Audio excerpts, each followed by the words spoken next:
I have a question here from Adam. Does the brain seek equilibrium? And does the conscious mind prevent this by holding on to past injuries? Do mental injuries need to be resolved, or can they be healed by focusing on the positive future? Okay, I'm assuming when you say mental injuries, I'm assuming you're not talking about brain damage. I'm assuming you're talking about traumas. I'm hoping that's what you're talking about, because that's how I'm going to answer the question. I'm assuming you're talking about that.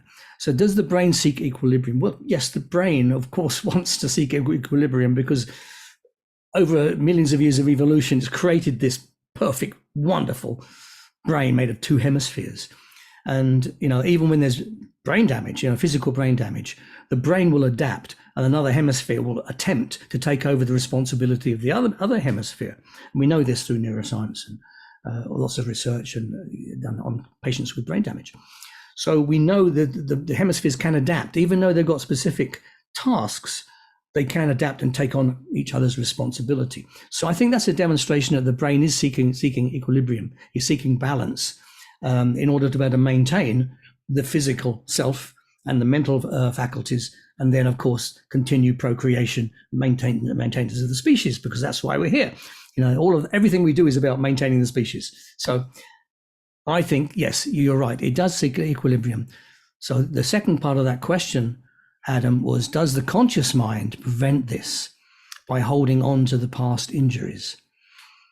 Well, this comes back to how clever is the unconscious mind.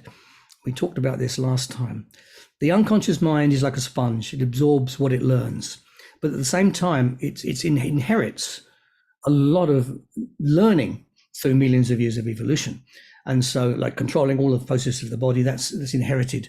Some particular responses, fight or flight, and if different kind of instincts, for example, will be learned physiologically and biologically to survive. It's all about survival.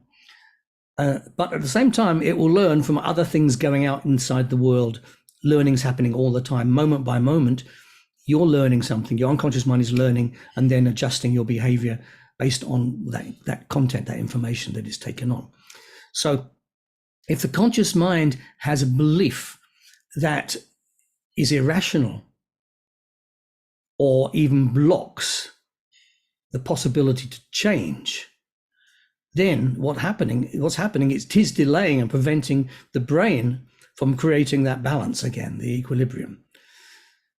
Even though the unconscious mind has given the client's conscious mind the data and information about what's happening, the cause and effect relationship between their conscious thinking and behavior and the consequences of that behavior.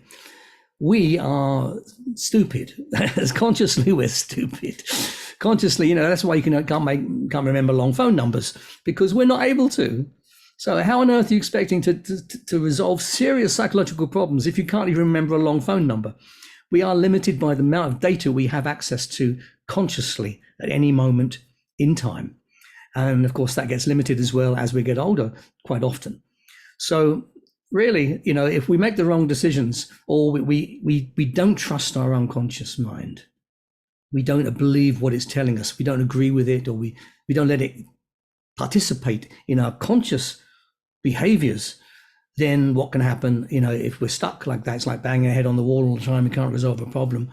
And then what happens is the unconscious mind gets frustrated, it can't resolve it, because like you're fighting what the unconscious mind is doing for you.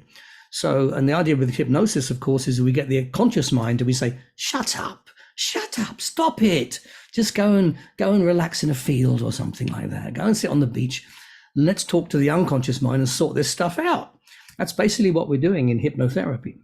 So that's why hypnotherapy works, of course. We get the conscious mind out of the way. Then we work to resolve the problem at the unconscious level. So I think you're right, Adam. I think it does seek equilibrium. And the other part of your question here was, do mental injuries need to be resolved, or can they be healed by focusing on a positive future? There's two things there. Resolved means going back and fixing it. or healed by focusing on a positive future, which means like, can we create something that's so compelling and wonderful that we forget about it, that we let it go? Well, in therapy, we do both, of course. Ideally, you do both. How do you resolve it? Well, what we're doing, we need to resolve not what happened, but how we remember what happened. Because what happened is not in the present. We just have this representation or representation of what happened. So we need to resolve how our brain is replaying that and giving us the bad feeling. And at the same time, we have to then give something positive for the future. So what are the positive consequences of resolving how the brain is maintaining the problem? Look at the positive consequences, the benefits of that. And then what you're doing, you're using that whole principle of motivation. Motivation comes from moving away from something you don't like and moving towards something you do like. So you've got motivation now on board with the therapy, and you're creating that momentum forward. So just focusing on something that's out there in the future, saying it's all going to be okay, see yourself successfully or whatever, all that stuff is positive. It's positive, but much more powerful and effective if you also in the same session or over a series of sessions, you work on resolving what's maintaining the bad feeling or the bad memory, and then go to the positive consequences of that.